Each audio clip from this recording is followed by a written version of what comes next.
The airport terminal blurred around Kang Minho as his world shattered in a single heartbeat. There she stood, Isabella, the woman who'd vanished 3 years ago with his unborn child, now flanked by 3 identical toddlers with his sharp jawline and her warm brown eyes. His fiancée's perfectly manicured hand tightened on his arm, but he couldn't breathe, couldn't think, couldn't do anything but stare at the impossible truth walking toward him through the crowd. The children laughed, their voices cutting through him like glass, and something he'd buried deep, something dangerous and desperate, roared back to life. Welcome to K-fairytales stories, besties. Please like, share, and subscribe. Minho stood frozen as Isabella approached, her steps slowing when recognition flickered across her face. She looked different, stronger somehow, her curves more pronounced, her dark skin glowing with health despite the exhaustion shadowing her eyes. The children clung to her dress, tiny hands gripping fabric as they peered up at him with unsettling familiarity. His fiancée Yuna stiffened beside him. Her voice came out sharp and territorial. "Minho, who is that woman?" He couldn't answer. His throat had closed completely. Isabella's gaze moved from his face to Yuna's diamond ring catching the fluorescent light, then back to him. Something flickered in her expression. Pain, maybe anger, before she turned abruptly, ushering the children away. "Wait," the word tore from him before he could stop it. Isabella didn't wait. She disappeared into the crowd, 3 small heads bobbing beside her like pieces of his heart walking away. Yuna's nails dug into his arm. "Minho, what's going on? Do you know her?" He pulled free, his entire body trembling with the need to chase after Isabella, to demand answers, to understand how his world had just imploded in the middle of Incheon Airport. But Yuna was watching him with growing suspicion, and somewhere in the distant corners of his mind, he remembered he was supposed to be getting married in 2 weeks. The next day, Minho sat in his office overlooking Seoul's glittering skyline, but he saw nothing. His fingers drummed against mahogany as Jiwoo, his second-in-command, spread surveillance photos across the desk. "Found her," Jiwoo said quietly. "Isabella Kingsley. She's been living in Busan under her maiden name, works as a translator. 3 children, all boys, born 3 years ago this month." Minho's hand stilled. 3 years ago. Exactly 9 months after she'd disappeared without explanation, blocking his number and vanishing like smoke. He'd torn Seoul apart looking for her, had used every resource his family's organization commanded, but she'd simply ceased to exist.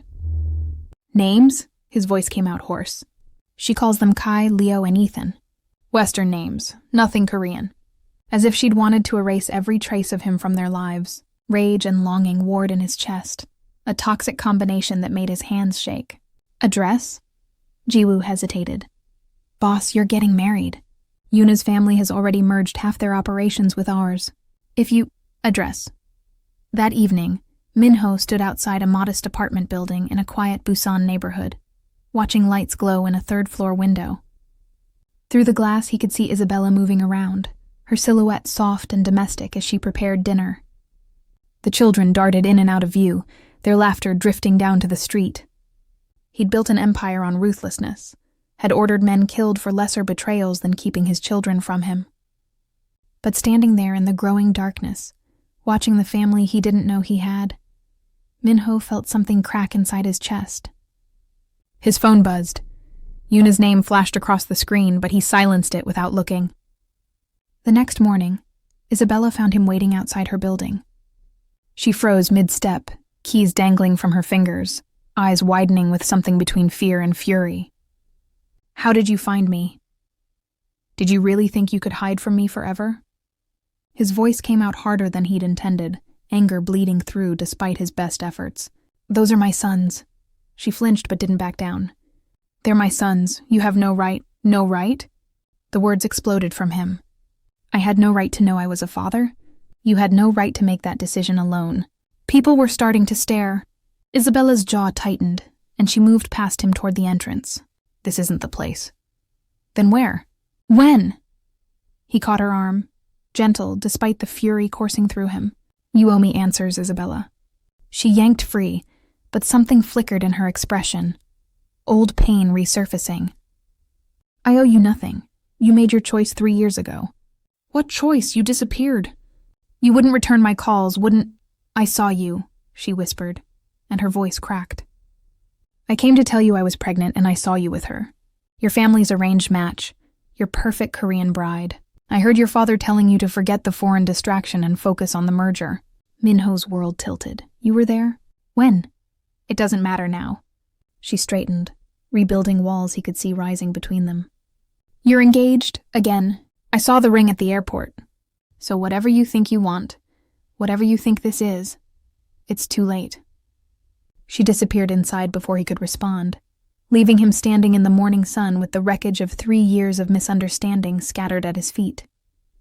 Later that week, Minho did what he'd never done in his life. He defied his father. The engagement announcement to Yuna was quietly postponed, then canceled altogether. The merger collapsed. His father's rage shook their compound, but Minho barely heard it. All he could think about were 3 boys who looked like him, growing up without knowing their father existed. He hired the best lawyers, prepared custody documents, planned his approach with the same strategic precision he used for business negotiations. But every time he tried to contact Isabella, she shut him down. Every message went unanswered, every call ignored. So he changed tactics. The following morning, Isabella emerged from her apartment to find a black car idling at the curb. Minho leaned against it, dressed casually in dark jeans and a sweater that made him look less like a Mafia boss, and more like the man she'd fallen for years ago. The boys like the aquarium? He asked without preamble. She stopped. How did you... Kai won't stop talking about sharks. Leo loves penguins. Ethan collects facts about jellyfish. Minho's expression softened. I asked around. Your neighbors are very chatty. That's creepy. That's determination. He straightened. I bought out the aquarium for the day. Just us and the boys. No crowds, no pressure. Let me meet my sons properly, Isabella. Please. She should have said no. Should have protected her children from the dangerous world Minho inhabited. But something in his expression, raw vulnerability she'd never seen before, made her hesitate. One visit, she heard herself say. That's all. His smile could have lit the entire city. The aquarium was magic. Minho watched his sons race from tank to tank, their excitement infectious, as they pressed small hands against glass and shrieked with delight at every creature. Isabella stayed close, protective and wary, but even she couldn't maintain her walls completely. Daddy, look! Kai grabbed Minho's hand without thinking, dragging him toward the shark tunnel. The words stopped Minho's heart. He looked at Isabella, saw her face pale, but she didn't correct the child. He doesn't understand, she said quietly. They think every man is daddy. They've never... Her voice caught. They don't have one. Minho knelt down, bringing himself to Kai's level. Hey buddy, what kind of shark is that? Great white, Kai announced proudly. They're the biggest and scariest. Just like me, Minho murmured, but his hands were gentle as he lifted the boy to see better. By the end of the day, all 3 children were attached to him, Leo demanding piggyback rides while Ethan recited jellyfish facts, and Kai insisted on holding Minho's hand. Isabella watched with something like pain in her eyes. That evening, after the boys were asleep, she finally spoke. You can't do this. Do what? Make them love you and then disappear when the novelty wears off. Her voice shook. They're babies. They won't understand why you stopped coming. Minho moved closer, crowding her space in the small apartment. I'm not going anywhere ever. Those are my sons, Isabella. I'm their father. You're a Mafia boss engaged to another woman. I broke the engagement. The merger's dead. My father isn't speaking to me. He caught her chin, forcing her to meet his eyes. I burned it all down for the chance to be their father. For the chance to be with you again. She pulled back, wrapping arms around herself. You don't know what you're saying. Your family, your organization, can go to hell if they try to keep me from my children. The next few weeks fell into a pattern. Minho appeared every evening, bearing gifts the boys loved. Books, toys, art supplies. But staying for hours, helping with dinner, reading stories, soaking up every moment with the children he'd missed 3 years of knowing. Isabella tried to maintain distance, but it was impossible. Watching Minho with their sons cracked something open inside her chest. All the longing she'd buried, all the love she'd tried to kill, flooding back with devastating force. One night after the boys were asleep, she found him in the kitchen washing dishes. Domesticity looked wrong on him, but he moved with quiet confidence through her space. "You don't have to do that," she said softly. "I know." He didn't look up. "But I want to. I want to be part of this, Isabella, all of it. The boring parts, the hard parts, the parts that aren't Instagram perfect." She leaned against the counter, studying him. "Why now? Why didn't you fight for me 3 years ago?" Minho's hand stilled in the soapy water. "I didn't know you'd heard my father.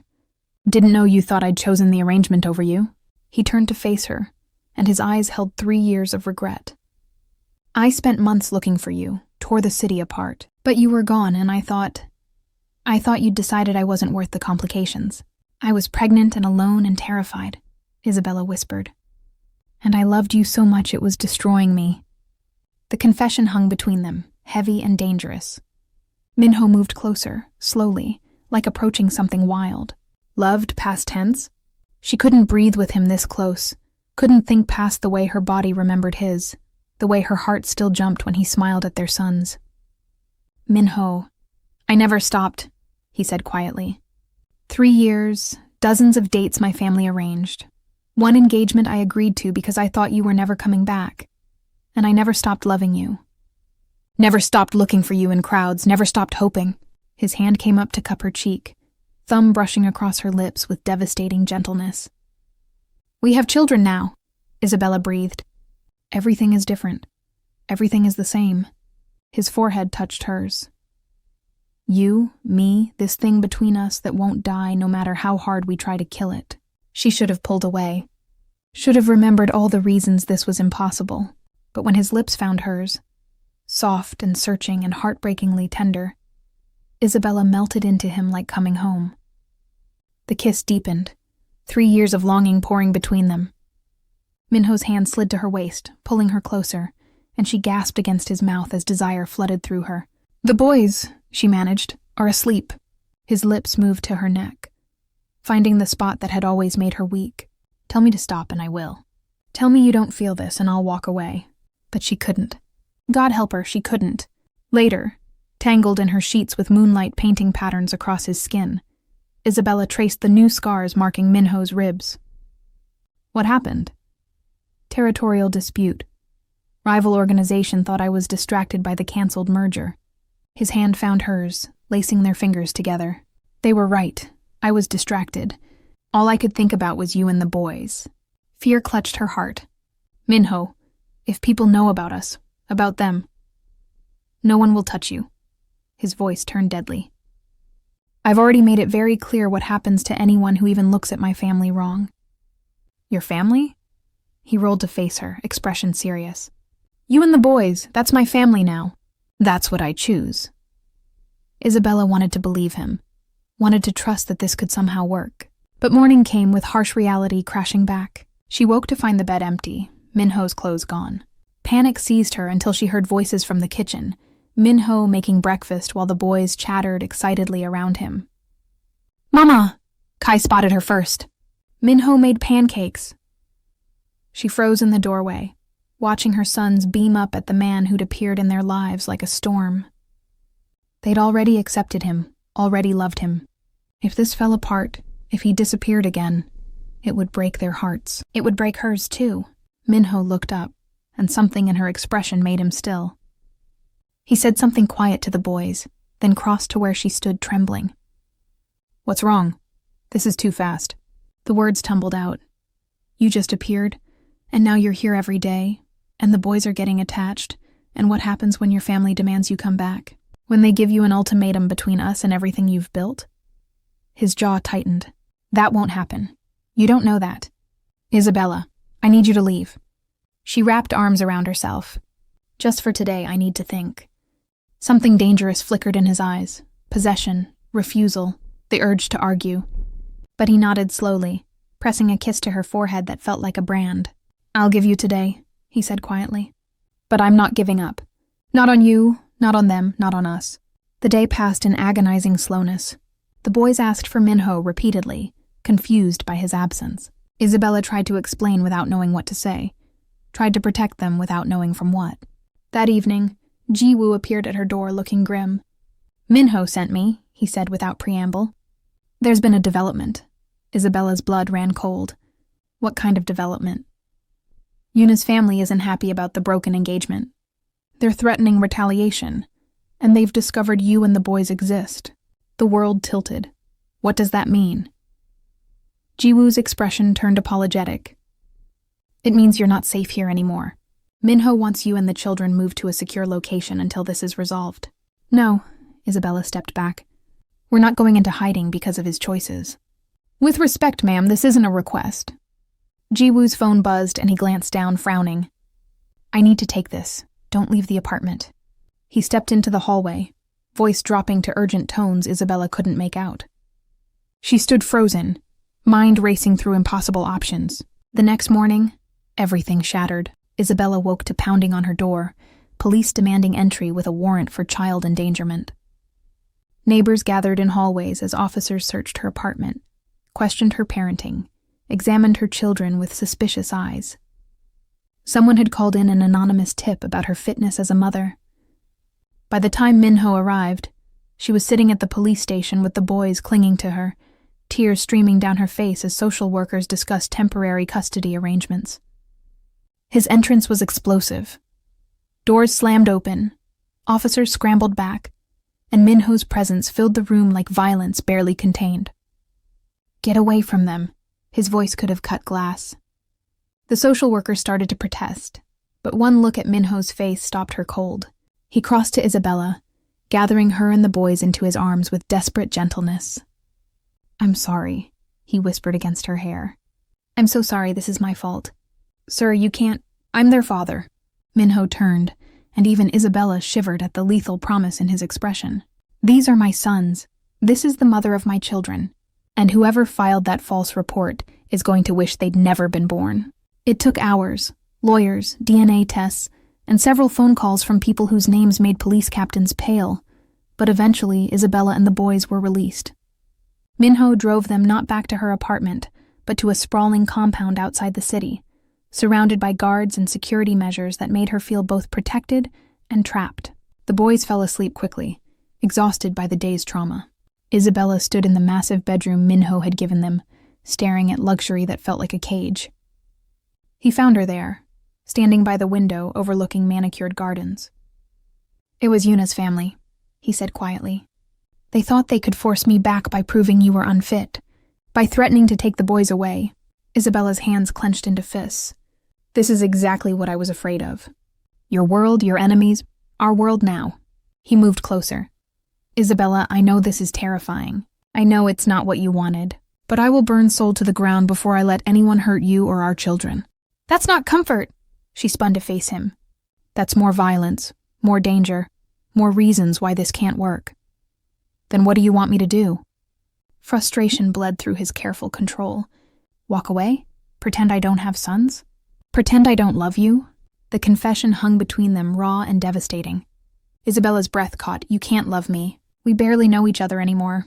I know you bite your lip when you're anxious. I know you sing to the boys when you think no one's listening. I know you still take your coffee the same way, still read before bed, still touch your collarbone when you're nervous. He caught her hand, pressing it over his racing heart. I know that 3 years without you nearly killed me, and now that I've found you again, I'd rather die than lose you. Tears spilled down her cheeks. Minho, I love you. His hands framed her face with devastating gentleness. I love our sons. I love the family we could be, if you'd just trust me enough to let me protect you. I'm so scared, she whispered. I know. He kissed her forehead, her cheeks, her trembling lips.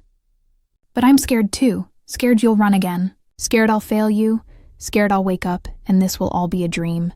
She kissed him then, desperate and fierce, pouring 3 years of longing and fear and love into the press of her lips against his. Minho responded with matching intensity, backing her toward the bed with careful urgency. Tell me you love me, he breathed against her mouth.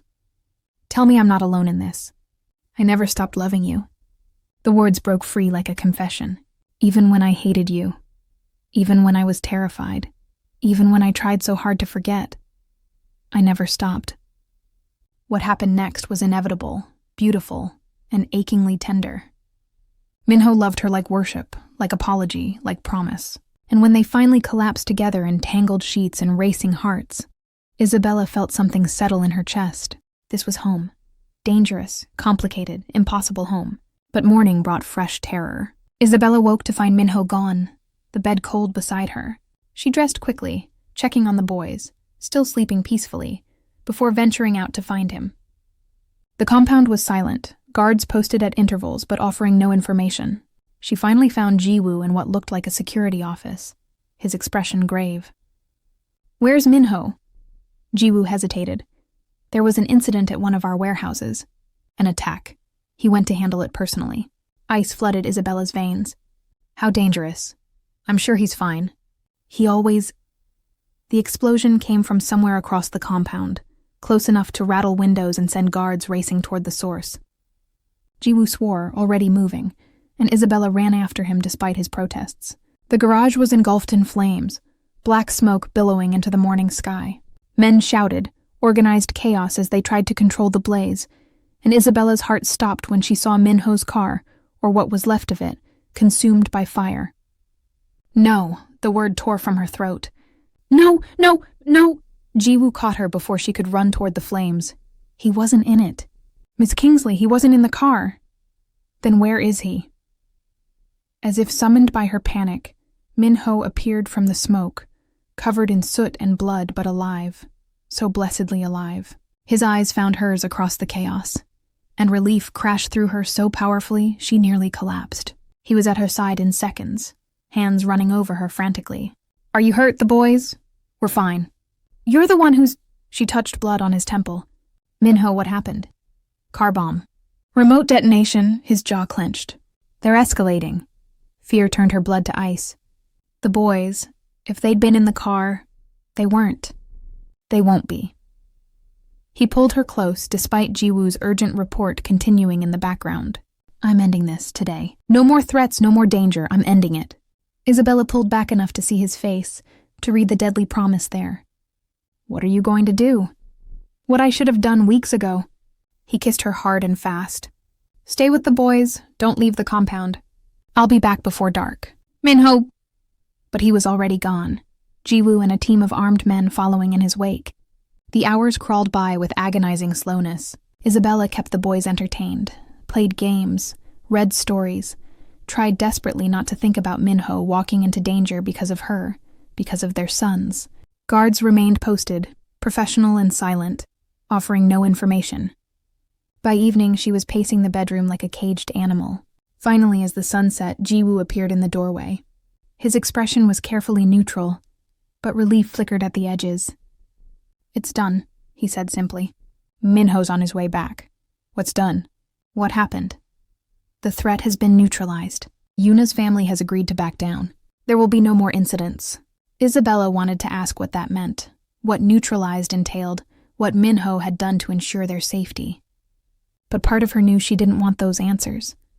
Didn't want to know exactly what the man she loved was capable of when his family was threatened. Minho returned an hour later, looking exhausted but unharmed. The boys were already asleep, giving Isabella and him a moment of privacy as she examined him for injuries. "I'm fine," he murmured, catching her worried hands. "It's over." "What did you do?" "Reminded certain people that I'm not someone to be trifled with. Made it very clear what happens to anyone who threatens my family." His expression darkened. "They won't bother us again." Isabella searched his face. "Should I be afraid of you?" The question hung between them, heavy with implication. Minho's hands tightened on hers. "You should be terrified. I'm a monster, Isabella. I've done things that would make you run screaming, but I would never ever hurt you or our children. You're the only soft thing left in my life, the only good thing." She kissed him then, pouring acceptance and trust and love into the gesture. "I'm not running, not anymore." Relief broke across his face like sunrise. "Then marry me." Isabella pulled back, stunned. "What?" "Marry me." He dropped to his knees, still holding her hands. "Not because of the boys, not because it's practical or safe. Marry me because I love you. Because 3 years without you nearly destroyed me. Because I want to wake up next to you every morning and fall asleep with you every night. Because you're mine and I'm yours and I'm done pretending otherwise." Tears spilled down her cheeks. "You're insane. Probably." He smiled, that rare, devastating smile that made her heart stutter. "But I'm yours. Say yes, Isabella. Please." She thought about everything that had happened, all the danger and fear and impossible complications.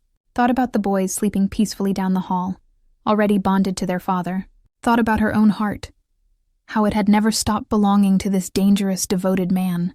"Yes," she whispered. "Yes, I'll marry you." Minho surged to his feet, kissing her with desperate relief and joy. "I'm going to spend the rest of my life making you happy. I swear it." The next few weeks were a whirlwind. Minho insisted on a quick, private ceremony, partly for security, partly because he couldn't wait another day to make her his wife legally.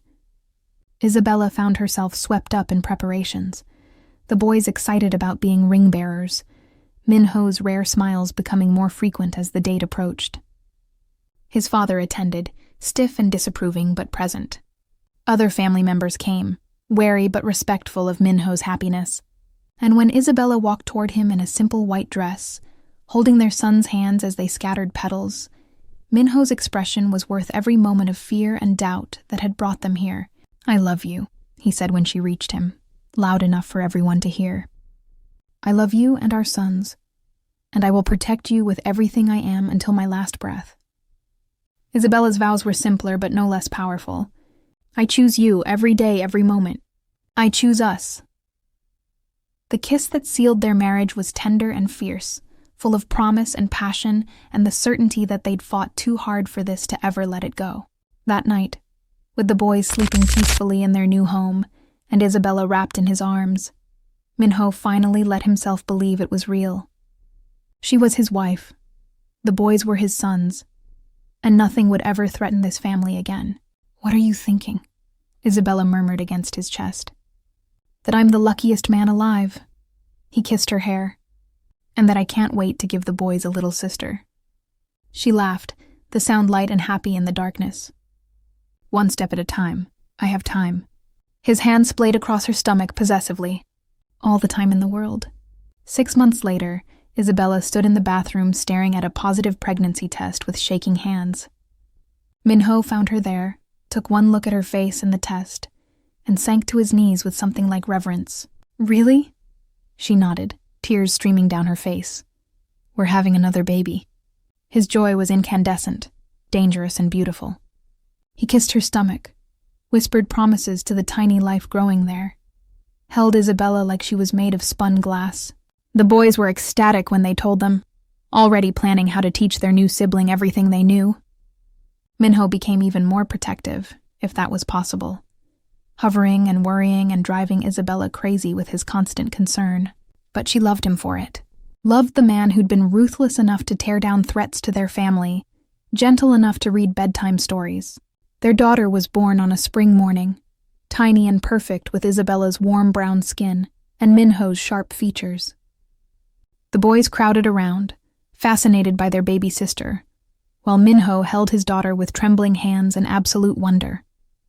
"Thank you," he whispered to Isabella, voice breaking. "Thank you for this, for them, for everything." She smiled, exhausted and happy and home. "We're a family." "Forever," he agreed, kissing her softly. "My beautiful family. Forever." And standing there in that hospital room with their children surrounding them, with years of danger and doubt behind them and infinite possibility ahead, Isabella finally believed it. This impossible, complicated, perfect love was theirs to keep. Minho had chosen them, built a life around them, made them his priority, and she had chosen him right back. Their love story had overcome obstacles and doubt, ending with joy, with marriage and children, and the unbreakable bond between two souls who'd found each other against all odds. The months that followed settled into a new rhythm. Minho focused more on family, delegating business responsibilities to Jiwoo and other trusted colleagues, while he spent time with his children. The boys thrived, growing bold and confident under their father's watchful eye, while baby Mina became the darling of the entire household. Isabella found her own place in Minho's world, translating for his international business ventures, offering perspective that brought fresh insight. She balanced his intensity with compassion, proved that strength could exist alongside gentleness. But old concerns never fully disappeared. One evening, as Isabella nursed Mina while the boys played nearby, Minho's father appeared at their door. His expression was serious, shoulders tight with concern. "We need to talk," the elder Kang said quietly. "Alone." Minho's jaw tightened, but he nodded. "My study." Isabella watched them go with growing unease. Whatever had brought Minho's father here uninvited couldn't be good news. She settled the baby, called one of the household staff to watch the children, and positioned herself near the study door. Their voices carried through the heavy wood.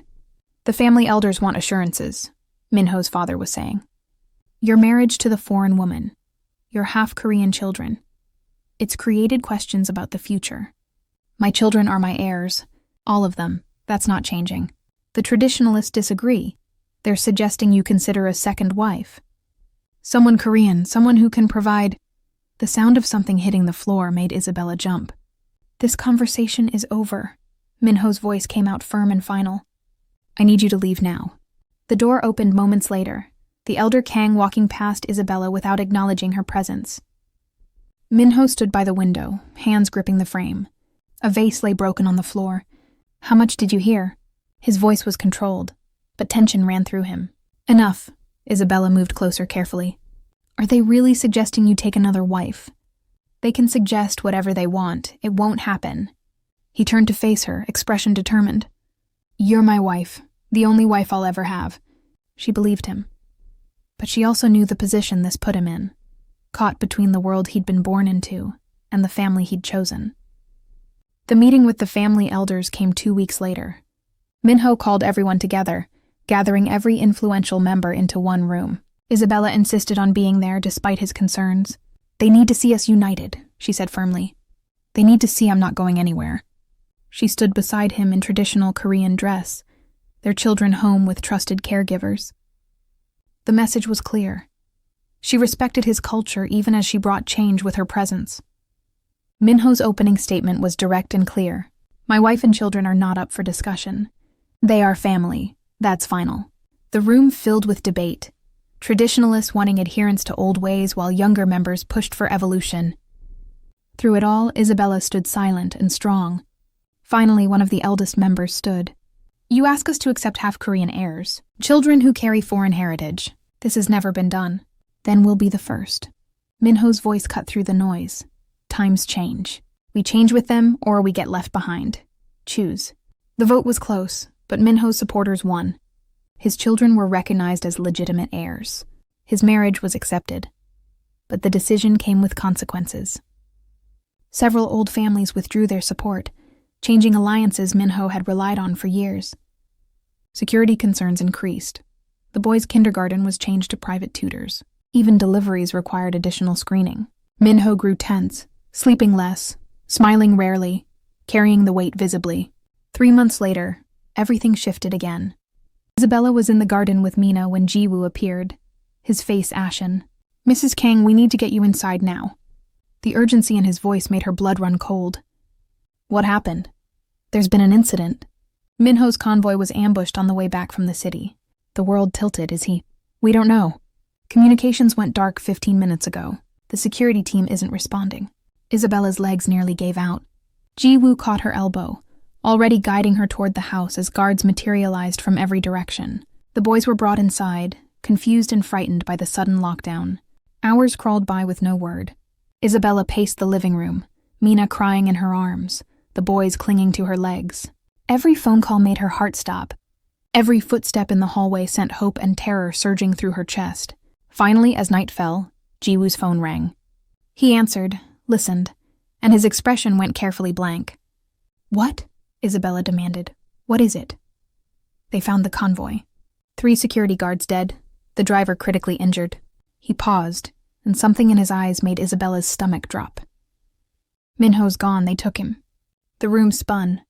Who? Who took him? "We're not sure yet. But they left a message." Jiwoo pulled out his phone, showing her a photo that made bile rise in her throat. Minho, unconscious and bleeding, surrounded by armed men, and written across the image in red, "The foreigner and her bastards for his life. You have 48 hours. Isabella's knees buckled. This couldn't be happening, not when they'd finally built something beautiful. Not when their children needed their father. Not when she'd just found him again. No, she whispered. No, we'll pay ransom. We'll negotiate. They don't want money. Jiwoo's voice was gentle but firm. They want you gone. They want the children declared illegitimate. They want Minho to remarry properly and produce Korean heirs. Then I'll go. The words came out before she could think. I'll take the children and disappear. Just get him back safe. Mrs. Kang, do it! She was shaking now, Mina wailing in her arms, the boys crying in confusion. Whatever they want, give it to them. Just bring him home. Jiwoo's phone buzzed with an incoming message. He glanced down and his face went pale. What now? Isabella's voice cracked. He turned the phone toward her. Another photo, Minho, awake this time, blood streaming from a fresh cut across his cheek. And a new message, TikTok Mrs. Kang. Choose fast, or we choose for you. Isabella stared at the image of her husband, battered and bleeding, held hostage because he dared to love her. Because he'd chosen their family over tradition. Because she'd been selfish enough to believe they could have this life. The boys pressed against her legs, sensing her terror. Mina screamed. And somewhere out there in the darkness, Minho was suffering because of her. She looked at Jiwoo, decision crystallizing with brutal clarity. Get everyone together. All of Minho's loyal people. Everyone who supports our family. What are you planning? Isabella's expression hardened, something fierce and dangerous rising in her chest. The same ruthless devotion Minho had shown when protecting them, now turned toward saving him. They want to take my husband? Her voice came out cold and deadly. Then they're about to learn exactly why he fell in love with me in the first place.